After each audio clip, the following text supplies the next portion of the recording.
My alliance was betrayed. Our best members were kicked, all our alliance currency was wasted into passports, and our alliance flags were attacked. Find how all of this happened in this video and how to prevent that your alliance not make the same mistake.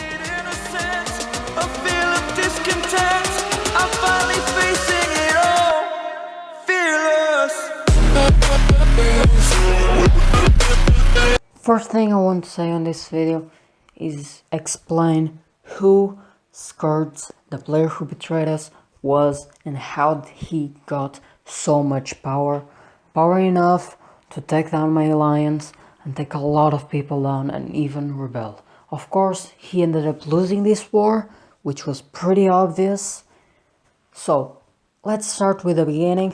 Skurz was the leader of an alliance that was right next to us. An alliance that later on changed their name to BP2, which was basically the second alliance of the same family. We were building our family and this alliance joined us. So he was the leader, he had two accounts, one of them stayed to lead and the other joined our main alliance. He was made R4 for political reasons, so he would have, basically it was a gesture of good faith to join our alliances together. So, and that was basically it. He did not desert his post, he just was a political R4.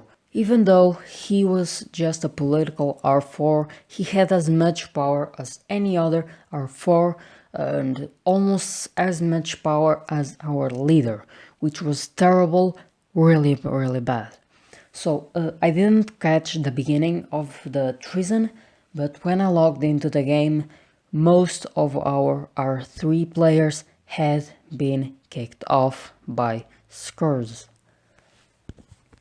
And by kicking them off, we got really low on the ranks. We lost a lot of players that we actually were not able to retrieve. So yes, and after that he not only just attacked, got off our alliances and attacked our flags, he also wasted all of our alliance currency. If you do not know, if you go to the alliance shop, if you are an R4, you can buy anything that you want and desire with alliance currency money, which he actually did, and he wasted all of our currency, all of it in passports, which was pretty much the most useless thing that for now we have on our store. And as you can see on this screenshot, we have now 19 passports on our shop, so all our currency was wasted. It was really bad. The next thing Skurz did was leave our alliance and start and enter the previous one, and because his previous alliance was right next to ours, he was able to attack our flags. He was actually pretty close of destroying 3 of them. He took them, all 3 of them, less than half, but then we were able to reinforce, defeat his armies and defeat his city pretty easily, because as I mentioned, Skurz was an R4, but he was much lower in power, which means any R4 of our alliance R4s were able to defeat him easily.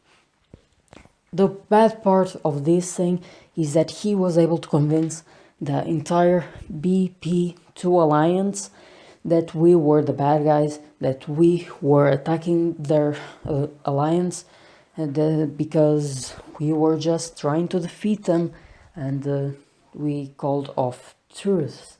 So this is what he did. Of course, this is not true. We did not start this war, we just retaliated. And the way we retaliated, I can consider that it was not the best way, but it was not unfair. Some of the people from their alliance joined Skirts, and he fought us. He was defeated pretty easily, by the way. And then we decided to take down their main fort, which we did. Again, pretty easy. It took about 1.5 days because forts have an amazing durability, if you did not know, but still we took them down easily. In my honest opinion, I believe that we should have act in a different way, but we still managed to deal it with the traitor menace. Well, we could have been more patient with alliance, not retaliate on all alliance, but only in a few, because meanwhile we attacked farmers, we attacked any army that we saw that was on BP2 alliance ground, and it was really devastating for any player on their alliance. And even after we explained them the truth, they were not willing to join us or to join any other alliance of our family, with a good reason, because we kind of went a little bit over the limit on this war.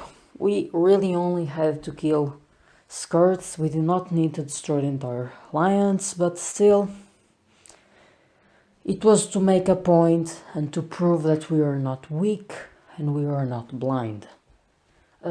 Careful who you choose for these positions. Really, this is my honest advice. Choose someone that you trust, that you know you can count on them, then they will be there for you. I hope you enjoy this video. If you do, please subscribe and leave a like. It will help greatly my channel. So please, if you can just do it, please do it. Now I'm going to talk how to prevent this from happening to your alliance. First thing I want to mention is that do not make people R4 unless you trust them completely. Don't use R4s to political advantage. That was literally what happened here. To merge our alliances together, we made a player R4 and it turned out to be a mistake. It could have turned out not to be a mistake. He could have not betrayed us and we would live happily ever after. But he betrayed us. That's the fact. If you want to be sure that it won't not happen to your alliance, be careful, because just if you want to make someone R4, make sure you trust them fully, completely, because they need the R4 position needs a lot of trust. You are not going to make someone that you do not trust fully a member that can almost destroy your entire alliance, which was pretty much our case. For 2 days, we had to rebuild our alliance almost from zero, from scratch. We were able to maintain our R4s and leader, but almost all R3s and R2s were kicked, so we needed to find them and get them back again.